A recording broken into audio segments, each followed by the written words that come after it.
At this time, I would ask if there was anybody in the audience that would like to make any remarks not concerning this agenda. From there, we'll move on to staff report. I'm sorry, announcements and proclamations by council. Does anybody have anything this evening? Then we will move on to staff reports. I can start with Chief Hogrieve. Pass one down, please. Good evening, Mayor, Council, constituents. Thanks for being here. First, you'll notice I had to mark out September. This is October's report. Oversight on my part, but comparing September activity to October, not a significant difference. Calls for service reduced down to a total of 127 from 144 the month before. Total incidents, call for service reports, 48, down from 55. Warrants generated remained at 3. Arrests, there were 4 arrests in the month of October. There was only 1 crash report. And for traffic citations, 21 were issued, down from 24 the month prior. And non-traffic citations, which include parking and whatever, was 6, up 1 from 5. We are currently advertising for a vacant police officer position. The office flooring is close to being done, which leads us to the next step of our workstations in the officer's room. That remodel will happen, I believe, next week on the 20th. Should be only a 2-day venture to reposition everything in there. They will be permanently attached to the walls. And I have began working on a comprehensive plan for the police department to share with that committee, and I'm excited about the opportunity to work with that. It's been several years since one was done, and I've got some really great ideas that I look forward to getting to bring to you guys next spring when that's proposed. And I'm happy to announce that last week we were awarded the traffic safety grant of $7,120. We should have that final agreement very soon for signature. That will be reimbursement monies once we work speed enforcements and so forth like that. The state, through the Traffic Safety Bureau, which is under the Department of Transportation, will reimburse us for our overtime expenditures on that. And that is all I have. I stand for questions. Short and sweet. Thank you. Thank you, Chief. Chief Vance. Good evening, Mayor Lindsay. Manager Weir's not here. Members of the council, how y'all doing today? Fire department has been pretty busy. This month we had 34 calls for EMS and additional 8 calls for fire service. Most of those were fire alarm activations and so forth. We are very close on getting the West Side repeater done for communications that will improve communications. We've been working in conjunction with Moreno Valley and Eagle Nest to all collaboratively get that West Side repeater on, and that should vastly improve communications down Taos Valley and down south of the Angel Fire and pretty much everything on the east side. So we're looking forward to that. As you know, we've had some communications breakdowns. We also had the approval for EMS Fund Act, which was a carryover that had been overseen, and Lieutenant Brittenell had worked ferociously to get that for us, and we were able to get that approval for a $40,000 Fund Act without having to do a whole lot of work. We just were able to apply for an extension. We are receiving the pumper tender. I was able to review it yesterday. Went down to 411 equipment, and they have our graphics on it already. I have a couple of photos. I'll share that with the group later. It's pretty much ready to be delivered, with the exception of a little bit of small equipment. We also are expecting an ambulance in this month, so we'll be receiving a pumper tender and an ambulance. We also are repairing a lot of our older equipment as well. We've been working very diligently on, with the Fire Adaptive Committee to get a defensible space ordinance worked on. We just had a meeting now and felt like we got really good progress from that and very good feedback from the Fire Adaptive Committee. They've asked us in a 3 weeks timeline to come up with a draft of the DSO, and we expect to have that done largely and thanks to Lindsay Reed. So we're happy to have her on board.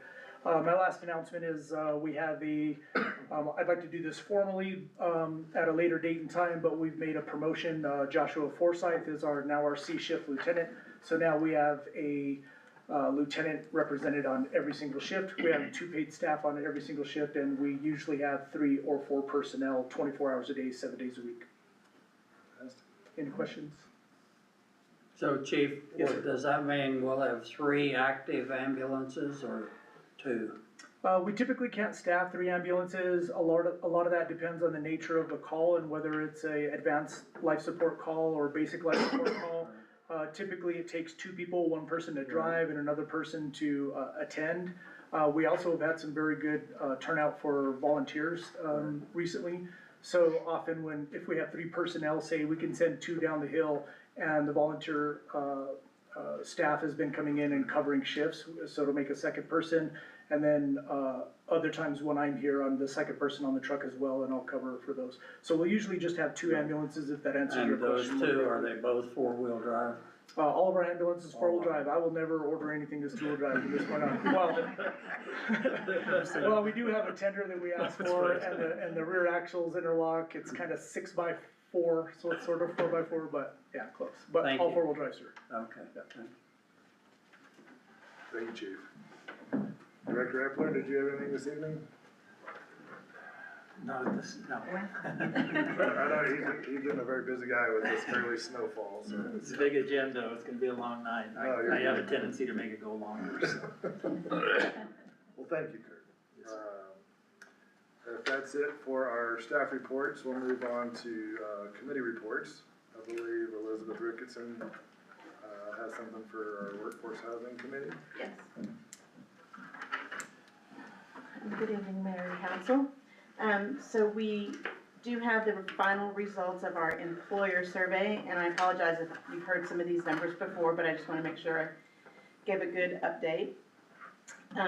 We had a wide variety of respondents from town, including the Angel Fire Resort, local retailers, construction, restaurants, property management, trades and services. So it was really, I felt like we had some good respondents in there. We had 35 respondents, and those respondents employ both full and part-time employees and contractors. And the numbers that we had was of the respondents, they employ approximately 1,300 people, 900 of which is the Angel Fire Resort. We didn't ask for the breakdown between full-time, part-time, seasonal. So these are just, collective numbers. Roughly 650 employees live in Angel Fire. 450 of those are for the Angel Fire Resort. 79% of the respondents said that their employees or contractors face challenges finding local housing. And that was about 330 employees were unable to find local housing, 200 of those, which is the resort. And I'm breaking that out because it's such a big, part of the number. 28 of the 36 respondents said that they have struggled to hire due to lack of housing. 22 anticipate hiring more people in the next year, about 347 new employees or contractors. 200 of those would be with the Angel Fire Resort. Some of the characteristics mentioned as needed, and keep in mind this is from the employer perspective. We are going to do an employee one soon. They need both seasonal and long-term housing. They need a mix of sizes, everything from an efficiency to 3 bedrooms, 1 bedroom, 1 bath, 2 bedroom, 2 bath, etc. They definitely want durable housing. I don't know why that was put in there, but maybe there's fall apart housing in downtown. They do want family housing, and someone mentioned non-congregate. So I don't know if they're talking about like hostel type housing being congregate, or if they're even just mentioning condos or apartments being congregate. Didn't really explain, but I think they do want some individual homes, maybe that's what they're talking about. And so that's pretty much the results of that. We are working on a draft of the, flyer for the employee survey. I've sent over some details to the, marketing firm for that. And, as soon as we get that done and our committee reviews the flyer, then we'll bring that to council for final approval. And then as soon as we get council final approval, we'll kick that off, so. Fantastic. And that's it. I would just add to a couple things, Elizabeth. We are going to take a version of the employee survey and do an internal village survey to figure out how many of our current employees would consider moving into this housing option. Last I talked to Manager Weir, he's not here, we have about a dozen open recs. These are positions that we would like to hire for but have not been able to. So we're working on coming up with how much of this housing will just the village be able to occupy. We have closed on the lot and received the survey on the lot. And our next step is gonna be asking an architect to do a layout with 30 units and 40 units, just to get a sense of how the property fits, what green space we wanna leave, is there room for picnic table or a playground or some other things to make it more of a neighborhood feel. So we hope to have a preliminary layout for that lot to present to council at a future work session relatively soon. Thank you. Thank you, Elizabeth.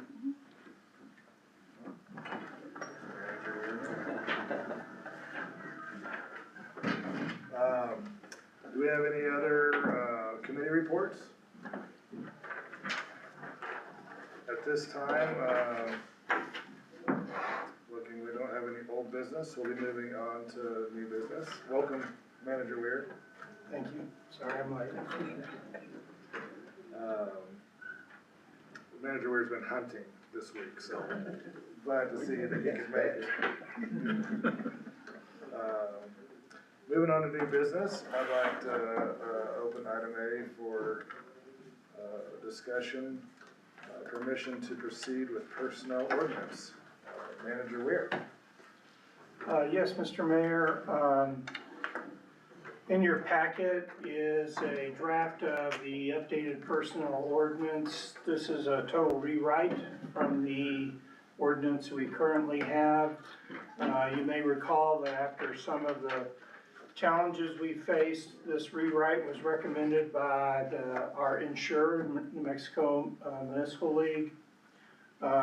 We originally, they had even paid for the initial portion of the rewrite. And then, once we had our lawyers, we ran that rewrite by our lawyers. They felt it was too thin, it didn't have cover enough. So then they went through a whole cycle of rewrites the whole time. With my direct staff, I've been feeding the rewrites to them. I got solicited input from from the direct reports. And this is what we have. There might be, so since this is just, I guess what Chuck calls a first read, this is the permission to proceed is the way I refer to it, because this is telling the public that, hey, we're getting ready to do this, we're gonna advertise. We'll have another presentation and a public hearing before this is finalized. And even what's in your packet, the lawyer came back to me on Friday and recommended a few other minor changes. So what I'll do, as soon as I get those in, I'll redline that and get it out to the council. And then this permission to proceed, the clerk will advertise it in the newspaper. People will be able to call in and get copies of it, and we'll provide them the red line copy as well, with a few additional changes that are recommended. But I'm giving you the whole thing because it's not really, we didn't take the old one and make changes. It's a total rewrite. And this is based on, or the one that we had, it's just had a lot of things in it that didn't comply with current statute on how personnel was to be handled. I think we actually ran into a few of those early in this administration. So this is designed to come in compliance with current statutes and hopefully get us a much better policy so that we can manage staff appropriately. I stand for, or I sit for any questions. Pretty extensive. Yeah. A long read. We started on it back in the springtime. Yeah, we started on this in, I guess it was the first part of March when Steve, the first lawyer, took his shot, started his take on it. If there's not any further questions or discussion, I'd ask Mayor Pro Tem Howe for a motion. I make a motion to approve the permission to proceed with personnel ordinance. Second. Roll call vote on item A. Mayor Pro Tem Howe? Hey, aye. Aye. Counselor Crane? Aye.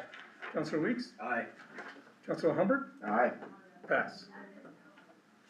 And moving on to item B, I'd like to open for discussion. Approve proceeding with a request for bid, RFB, for snow removal. Director Epler. Good evening, Mayor, Council. What I'd like to present today is the idea of looking into the potential of getting contract services available for help with snow removal. For various reasons. One, as you know, last winter we changed the schedule in Streets Department to ensure that we always had at least a couple people on through the weekend. This could supplement that weekend schedule. Obviously, when we get a storm on the weekend, it's all hands on deck.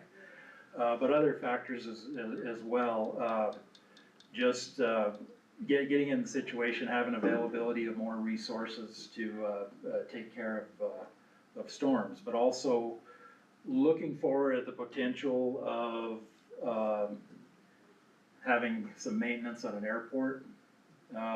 We need to have ourselves prepared to deal with that. I had intentions of reaching out and speaking with Mr. Matthews, who works at the airport right now.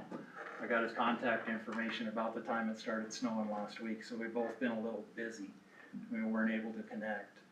But the intention is, I don't have a dollar amount right now, is to essentially put a request for bid out, see what comes in for on-call contractor services for snow removal, and see if the numbers come in where it's viable.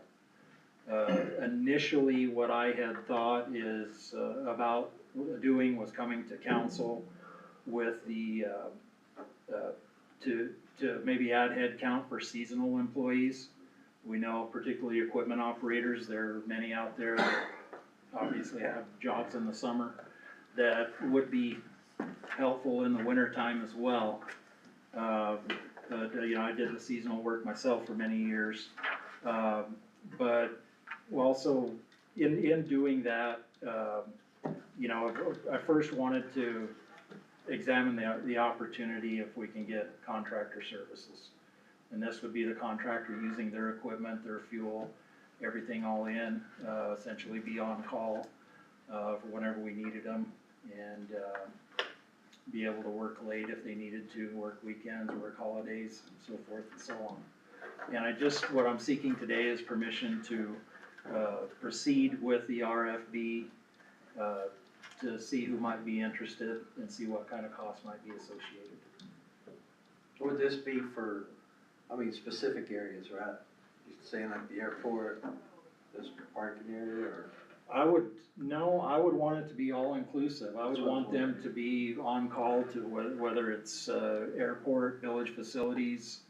You know, I would be requesting that whoever bid be able to provide a motor grader and you know, properly equipped motor grader with chains, and basically have them at our disposal to use them wherever they're needed.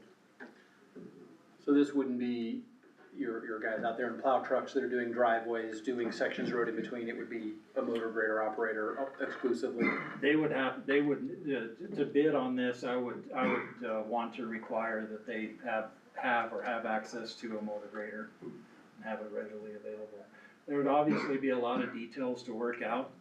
I think I can put together a pretty good scope of work that they can bid on, and in the bidding process, then questions would arise from their end as far as, you know, can I keep my equipment at your barn, you know, little logistical details like that.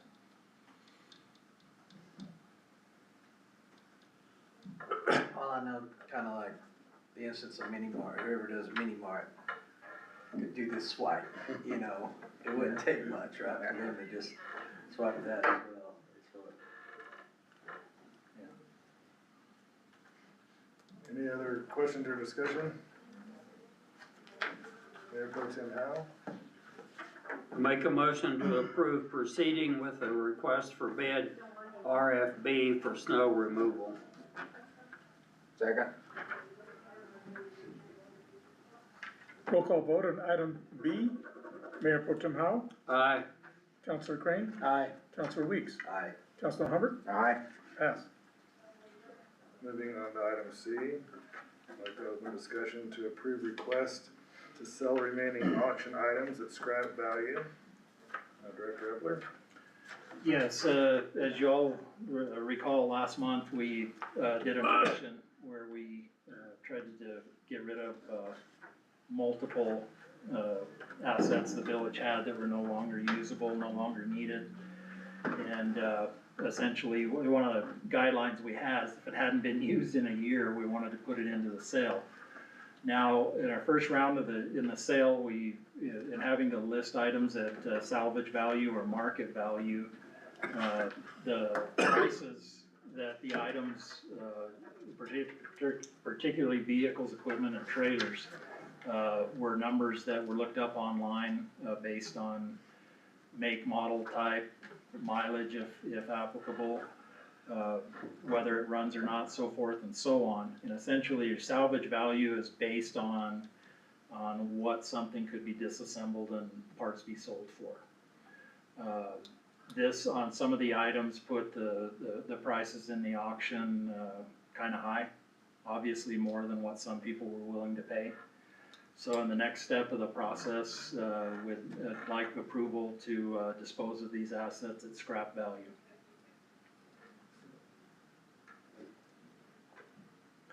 I do want to mention that one of the assets that we were not able to sell at salvage value because of the price is an old streets truck that has a cracked frame.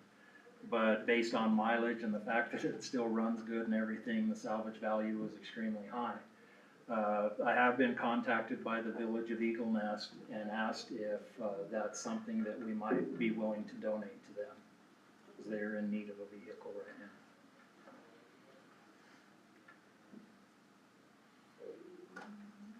That's not on this list. No, sir, I just got the call today. Maybe it wasn't appropriate bringing it up right now, but I just wanted to throw it out there. I mean, I think that's something that we need to have further discussion on, so I wouldn't scrap it just yet. Okay. What would you do with it otherwise? I mean, obviously, if it still has that much value, it wouldn't go to the scrap.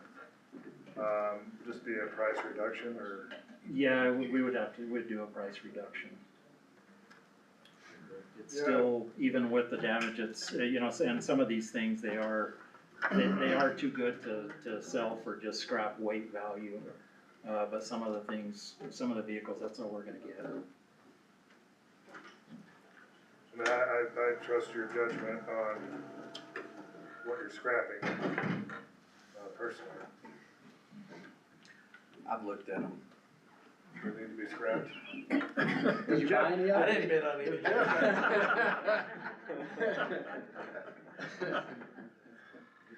I do believe the price of the bear trap is going to remain at $50, so if anybody needs that, it's still there. If there's any further questions or comments, I'll defer to Mayor Pro Tem Howe. I make a motion to approve the request to sell remaining auction items at scrap value. Second. Roll call vote on item C. Mayor Pro Tem Howe, Aye. Councilor Crane, Aye. Councilor Hubbard, Aye. Councilor Weeks, Aye. pass. Alright, moving on to item D.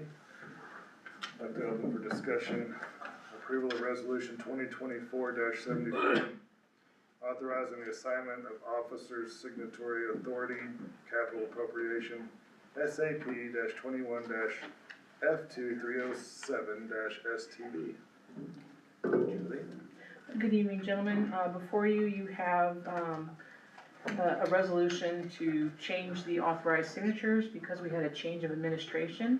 This capital appropriation requires a new signature authority, so we'll have the mayor and the village manager will have to sign. This capital appropriation is for the SCADA system, and we received $50,000. We've already expended that amount, so I'd like to get that reimbursed.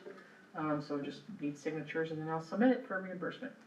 And I'll stand for any questions you may have. Sounds pretty straightforward, Julie. Mayor Pro Tem Howe? I make a motion to approve resolution 2024-74, authorizing the assignment of officers' signatory authority of capital appropriation, SAP-21-F2307-STB. I'll second. Roll call vote on item D. Mayor Pro Tem Howe, Aye. Councilor Crane, Aye. Councilor Humbert, Aye. Councilor Weeks, Aye. pass. Okay. Moving on to item E. At this time, public hearing will now open. The Village of Angel Fire presents the following ordinances to the public. Title 8 modifications to building codes that have not been revised for over 20 years. We're now open for public comment. I'll let Santos Martinez brief the public on the changes that we're considering. Thank you, Mr. Mayor, members of the council, Manager Weir. Title 8 reflects just to our building code provisions within our code, and it's correct, it hasn't been updated since 2003. And in fact, that's the last reference to a building code in our current version. So we had a conversation with Construction Industries Division out of Santa Fe, just to get an idea of what current codes they're using on their reviews and their inspections. And so this reflects what we're seeing already from CID. There are some codes that weren't even around in 2003. For example, the International Commercial Energy Code, Commercial Energy Conservation Code. These are codes that CID is using inspections and reviews on, so we're not adding anything crazy. We're just really matching what CID is using to put into our code. And finally, on the bottom, it's a new section, 816, which is actually a reference to an electrical code that we didn't reference in our code today. So I think from a long-term, from the village perspective, should the village hire a building official to actually do these building permit reviews and do inspections?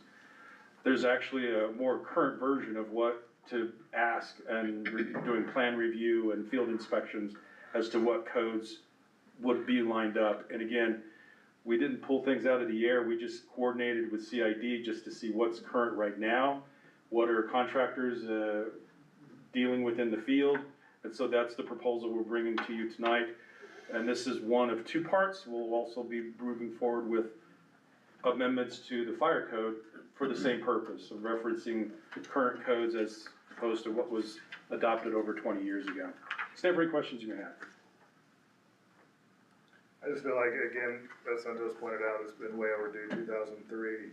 I don't want people going to our code and being governed, currently you're governed by CID. Ultimately, when you build or remodel in the Village of Angel Fire.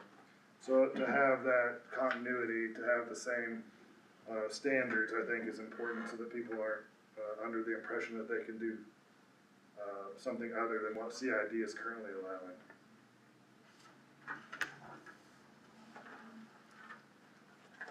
Do we have any comments on this from the public? Okay.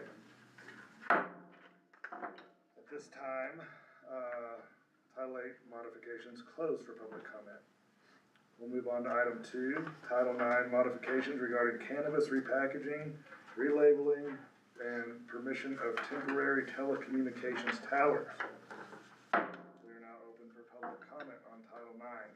Thank you, Mr. Mayor, members of council, Manager Weir. This is a bit extensive on Title IX.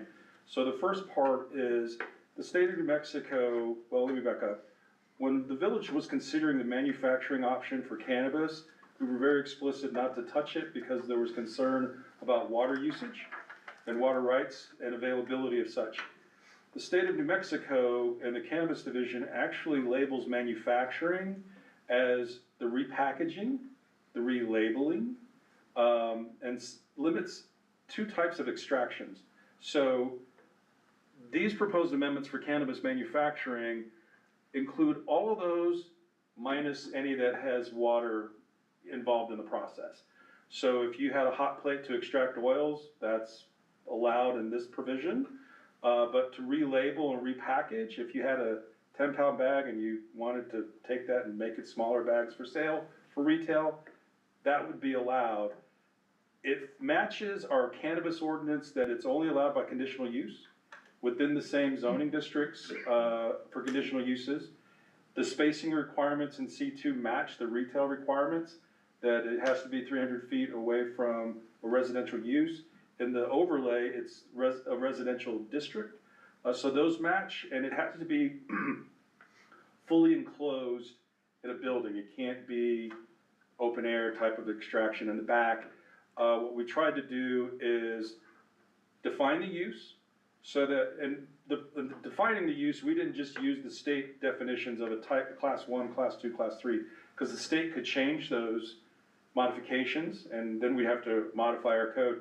We just took all of those class 4 classifications and we omitted the third one that allows for the baking and conversion from flour to some other product, which in essence would entail water usage. So this would allow the one retailer who's also a grower, to actually repackage product at the store once he applies for a conditional use permit. So that's the proposed amendments on cannabis. Cell tower communications were actually considered by P&Z, while members of this council were on P&Z 3 or 4 years ago. Unfortunately, those recommendations were not forwarded to council within 180 days. There was a Calf Canyon fire that just really disrupted a lot of schedules. So we took those same provisions to P&Z to bring forward to you tonight. Highlight some of those is that there are no provisions in the code today for a temporary tower. If something should happen to the existing towers here today, there's no provision for emergency cell coverage. There are no provisions in our code for what we call a COW, a cellular on wheels, so that if we wrote it so if you have over 1,000 people at an event, you could have one of these by permit rather than a conditional use permit. The other thing about this ordinance amendment is that right now there are only 2 zoning districts that allow cell towers, and they're both here in the valley. They're not up high on the slopes. So this allows flexibility to other districts, but with a conditional use permit, to try to, if there's availability, the resort still has some mixed use zoning up at the top that would be allowed and covered in this, and there's some pockets. We've even opened up the O3 and the O4, like the Girl Scout Ranch and the Country Club and some of the green belts, where there might have proper elevations for a cell tower, but again, with a conditional use permit. And then lastly, in Title IX, there are some follow-up amendments that you first considered back in June, where we looked at if you are within proximity of a water and a sewer main, that we would not consider minimum lot sizes. And these are, to your question, the mobile home estates, this R3, which is the higher density residential 20 units to the acre, our C1, C2, O1, O2, and our overlay districts is where these amendments would apply. So that we forgot that there are some minimum lot widths also. So this is to couple with that. There was a conversation, our O districts, one's a 40 and one's a 45, but they have the same density. Why aren't they both 45? So that's something you have in here as well. And lastly, there was a conversation about garage doors on private drives needing to be 20 feet back. In my experience, the city of Dallas has this provision too. An enclosed parking space has to be over 20 feet from an alley or a street. And if it's not, you go to the Board of Adjustment to get a variance, so long as you use a clicker. Well, why, we just skipped that step and just said if you demonstrate that you're gonna use a clicker, then that you don't need to be 20 feet. The idea with that provision is that before the clicker, you actually had to get out and open the door, and you would hold up traffic. Well, if you've got a clicker, and you can even get it on your phone now, you're not holding anybody up. So this is just a call forward on a comprehensive conversation that started in the spring about providing more flexibility on housing products and different types with lot sizes and widths. At the same time, we've had a conversation about cannabis manufacturing and realized our cell tower ordinances hadn't been brought forward to you. So that's what your package is a comprehensive look, and stand for any questions you may have. Questions? Do we have any public comments? I will add, I've had a series of phone calls with a firm out of Dallas, interested not just in these amendments, but also the next conversation you're having about a Title 11. Asking if, is this something that's being considered tonight? Because they're looking at applying for MFA funds, which again goes to our housing conversations. I've expressed to them that, in the spring, we started this conversations. We had a batch of amendments that got approved. We forgot, we missed some items, so we brought another batch. And I've tried to make perfectly clear with whomever's willing to listen, we're trying to be as opposite of whatever the city of Dallas is doing when it comes to code amendments, which take 1.5 years to do. I just think the sentiment in this body and the village is trying to be as active and cooperative as possible. Where we see fixes to the code, we try to address them as quickly as possible, so. Ms. Regan? As far as the temporary telecommunication towers, you mentioned like a cellular truck or something like that. Yes.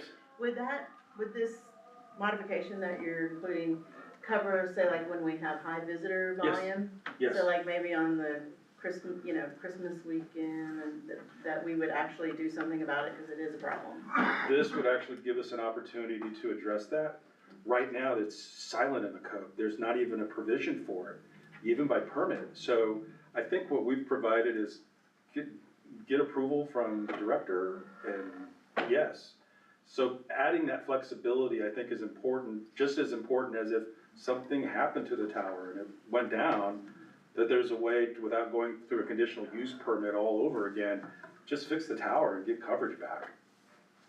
Manager Weir? Mr. Mayor, we, earlier this year, March or April, we switched our cell phone service to FirstNet, which is a government, operated version of AT&T. And, one of the offerings they have is these cows or, the towers that are mobile. And, we've already got pricing from them, and we anticipate potentially at the village leasing some of these during Christmas, spring break, 4th of July.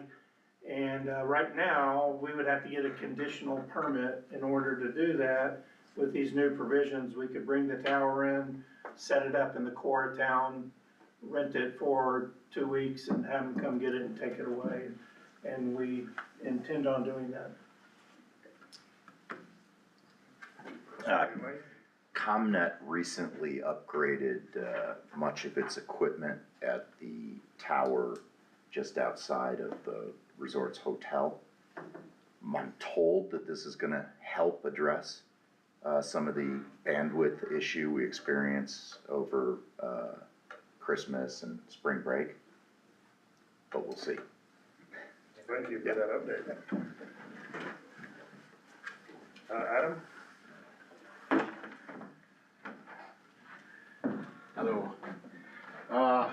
I just feel like it's important for me, in my feeling of responsibility, to mention on the cannabis marijuana issue. I apologize, it does not tie in exactly to the specifics of what we're talking about tonight, but I just want to caution the village on the dangers of people, especially in a beautiful town, of skiing, recreation, lift operators, hunting, mountain biking, one of the even more dangerous ones. Just how cannabis can potentially affect young people in a way where they're motor skills are less capable. I've had 30+ years of experience around cannabis, and so I just wanted to make that statement out of responsibility. So, that's all I have to say about that.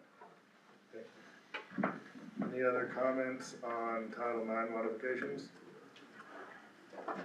This time, Title IX modifications are closed for public comment. Move on to item 3. Title 11 amendment to permit Village of Angel Fire to construct housing. Open Title 11 amendment, for public comment. So I will say this is the MFA ordinances, we have been calling it at the Workforce Housing Committee. This is an ordinance that is required to play in MFA sandbox. We are currently, with Rocky's help, going after some grant monies there. There is also a sister amendment, is probably not the right word, there's a similar amendment that needed to be passed at the county level. And that has been passed. So this is the end result of all that work. We have to have this ordinance on the books in order to attempt to do business with MFA for any workforce housing project we might like to come along. So this was not something that we created. We took their template, sent it off to legal, and this is the end result of that. Questions or discussion? Any comments from the public? This time, Title 11 amendment is closed for public comment. And this public hearing is now closed. We'll move on to item F. I'd like to open discussion to approve the Title 8 ordinance. If there's no further discussion, I'd ask Mayor Pro Tem Howell for a motion. I make a motion to approve Title 8 ordinance. I'll second. Roll call vote on item F. Mayor Pro Tem Howell, Aye. Councilor Crane, Aye. Councilor Weeks, Aye. Councilor Humbert, Aye. pass. Move on to item G. I'd like to open discussion to approve Title 9 ordinance. If there's not any further questions or discussion, I would ask Mayor Pro Tem Howell for a motion. I make a motion to approve Title 9 ordinance. I'll second. Roll call vote on item G. Mayor Pro Tem Howell, Aye. Councilor Crane, Aye. Councilor Weeks, Aye. Councilor Humbert, Aye. pass. Finally, on our agenda this evening, item H, open for discussion to approve Title 11 ordinance. And if there's no further questions or comments, I would ask Mayor Pro Tem Howell for a motion. I make a motion to approve Title 11 ordinance. I'll second. Roll call vote on item H. Mayor Pro Tem Howell, Aye. Councilor Crane, Aye. Councilor Humbert, Aye. Councilor Weeks, Aye. pass. And then I should say finally on our agenda this evening is our manager's report, Mr. Weir. Yes, Mr. Mayor, thank you. First of all, the good news is Maggie did get a no, so. Actually, the good news is that we're, on track to have our audit completed on time. We had the auditors here last week. You know, there's still a little bit of work to do. We did, get our single audit for the federal agencies completed, and it was clear with no issues. I will tell you that for the internal audit, the state audit here, we're probably gonna have 5 to 8 findings. Keep in mind, this was auditing, the year ending, June 30th of 2024, so the first half of that audit was actually, in the prior year, when this administration was not in place. And so there are some things there, and, you know, I will tell you, our team is well on the way of cleaning up a lot of issues, that we have with the audit. It's unfortunate, it does seem like every time we make some progress, we find something else, but, with that said, we are making progress. I think when the auditor comes to talk to you, he'll reaffirm that things are getting a lot better, and they're not where they need to be yet. He was all in here happy and telling everybody what a great job, and I was telling him, shh, we still have work to do, don't say too much. But good work is being done, and this will be the first audit that will be filed on time in 4 years. And other than that, we have made some progress on the building here. I'll tell you, it hasn't been easy. I don't know how people live in the construction industry. I'd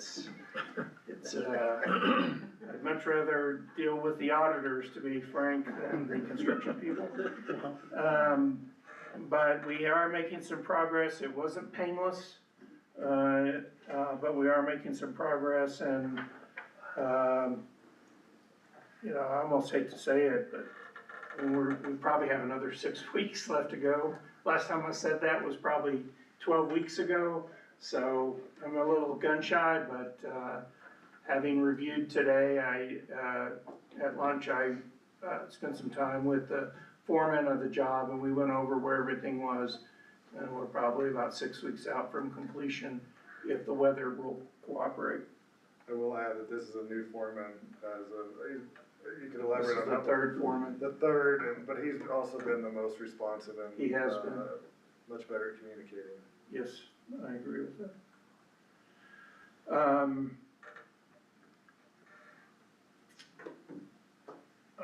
And at the next meeting, we did submit our quarterly report on time, so at the next meeting, we'll have that to review. We are gonna also have for you some purchases to approve at the next meeting in relation to the fire department, and I don't know, Jerry, if you're gonna have those cameras ready for the next meeting, or? We're closer, sir, but not quite there yet. So we'll have a few purchases to bring before the council at the next meeting that are in excess of $60,000. And we should have a new ambulance delivered here. I don't know, sorry I missed your, I don't know if you were able to present or not. Did y'all talk about that? Okay, good. But the team is also, we're about halfway through our team building training for the direct reports. I think that's going fairly well.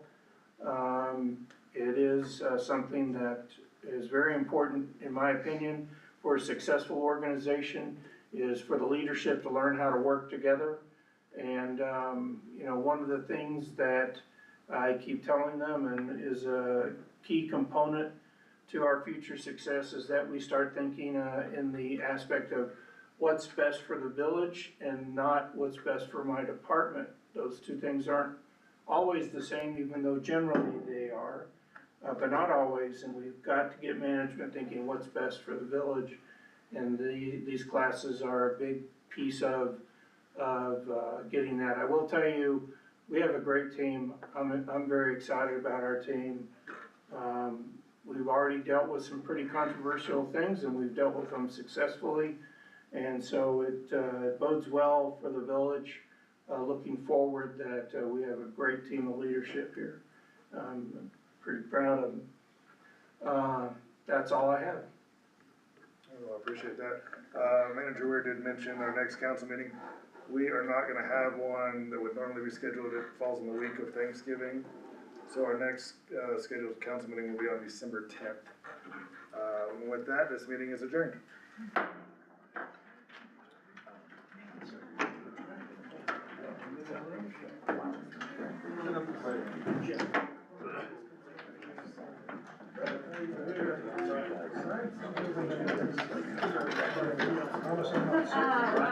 These here still the best option. Recycling, Good. Keep adding to the pile. Under the impression that there's potential for it to take over. Yeah, so you're just kind of getting out. Yeah. Oh, okay, so this wasn't something that has been done in years past? Okay. No, it's